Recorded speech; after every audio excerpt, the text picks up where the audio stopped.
The Monetary Policy Committee of the Central Bank of Nigeria has increased interest rates by 50 basis points from 26.25% to 26.75%, aimed at sustaining efforts in curbing inflation and rising food prices.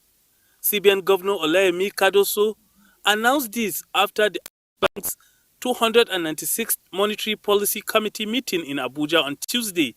The Monetary Policy Committee also retained the cash reserve ratio of deposit money banks at 45% and merchant banks at 14% and retained the liquidity ratio at 30%. On the reason for the 50 basis point hike, Chairman of the Monetary Policy Committee, Mr. Yemi Cardoso, noted recent events in the economy such as inflation and the need to stabilize the foreign exchange market as a rationale for the increase. He noted that despite the June 2024 uptick in inflation, prices are expected to moderate in the near term as monetary policy gaining further traction in addition to further measures by the fiscal authority to address food inflation.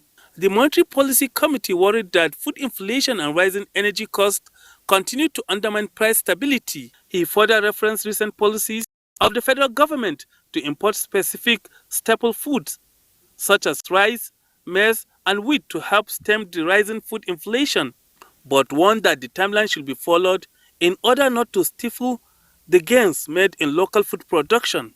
Additionally, Mr. Cardoso praised the convergence between the official exchange rate and that of the parallel market as part of effort to reduce arbitrage in that sector. The Monetary Policy Committee meeting is the highest policy-making committee of the Central Bank of Nigeria with the mandate to review economic and financial conditions in the economy by determining appropriate stance of policy in the short to medium term.